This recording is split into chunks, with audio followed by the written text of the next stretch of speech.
యావత్తు తెలుగు ప్రజలకు, ప్రపంచ మానవ జాతికి జగద్గురువులు, కాలస్వరూపులు, ధర్మస్వరూపులు, మహత్పూర్వక అగ్రగణ్యులు మా అధినాయక ప్రతినిధుల వారైన శ్రీ రామ్నాథ్ కోవింద్ గారి ద్వారా తెలియజేయనిది ఏమనగా, సూక్ష్మంగా మమ్మల్ని సాక్షుల ప్రకారం గ్రహించండి. మమ్మల్ని పైపైన చూడకండి. మీరు ఏదో రెచ్చిపోతుంటే మేము పైపైన అలా కనపడతాం. మేము ఎలా సీతాఫలాలు ఎలా తిన్నామో ఇలాంటివన్నీ పట్టించుకోకండి. ఇప్పుడు కూడా ప్రీమియంలో ఒకసారి కోవింద్ గారు ప్రమాణ స్వీకారం అందరి చేత డిక్లేర్ చేపిస్తున్నారు. సరే, ఇంకోసారి మీరు పాత విషయాలు ఒకసారి పునరుద్ఘాటించుకుంటూ ఒక విషయం ఆలోచించండి. నేను పరిణామ రూపంలో ఉన్నాను.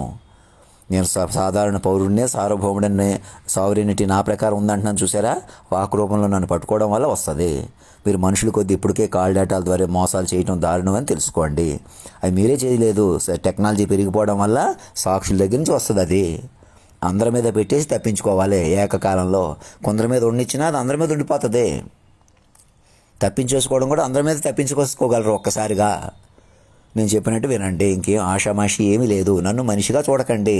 మరి ప్రతిదీ రహస్యంగా చూసేయటం, రహస్యంగా వినడమే మీరు చేస్తున్న పొరపాటు. ఓపెన్ కెమెరాలు, సీక్రెట్ కెమెరాలు, కాల్ డేటాలు, మొబైల్ ఫోన్ని మైక్రోఫోన్గా ఉపయోగిస్తున్న తీరు అక్కడ పెట్టినా కూడా దాని మీద అలా ఉపయోగిస్తున్నారా అంటే, ఉపయోగిస్తున్నాం సార్ అని మన కంట్రోల్లో ఉన్నాయి సార్ అనగానే అది నిజం అనుకుంటున్నాడు. ప్రెసిడెంట్ కూడా తాను కూడా బయటకు వచ్చేస్తేనే పట్టుకోగలడు, ఈ రక్షణ పొందగలడు.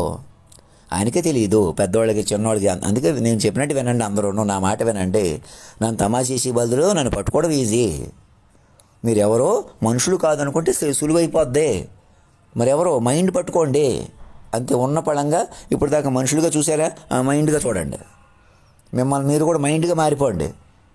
చూడండి ఎలాగ ఉంటుందో మీకే తెలుస్తుంది. అద్భుతం. మీరు ఈ భౌతిక రుచుల కొద్దీ, శరీరాల కొద్దీ, వ్యామోహాల కొద్దీ అసలు ఇవన్నీ మృతమన్నమాట. అందులో అద్భుతం మైండ్తోనే పొందొచ్చు. మీ ఎక్కడ లేని ఆనందం, సంతోషం వస్తుంది. ఎంతగా రెచ్చిపోతే అంత సరదా వస్తుంది. రెచ్చిపోదాం రండి. మీరు చచ్చిపోతున్నారు నాకు భిన్నంగా వెళ్ళిపోయి. మీరు ఎవరినో చంపేస్తున్నారు అనుకుంటున్నారు. ఆ చంపడం కంటే మీరు చచ్చిపోవడం ఎక్కువగా ఉంది. ప్రతి క్షణం వేలాడుతున్నారు మృతాన్ని. ఎవరినో చంపేశారు, మీరు ఎవరినో తగ్గించేశారు. అది చాలా చిన్న విషయం. అది అసలు విషయం ఏంటి తెలిసినా, మీరు అందరూ గాలిలో దీపాల్లో ఉంటున్నారు ఎప్పుడు చూసినా. మీరు అలా మృతం పెంచేసుకోవడం వల్ల. నా మాట విని మీరు ఎవరిని వేధిస్తున్నారో వాళ్ళు గౌరవించి బయటకు వచ్చేసేయండి.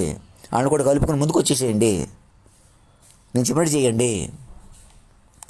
ధర్మో రక్షతి రక్షత, సత్యమేవ జయతే.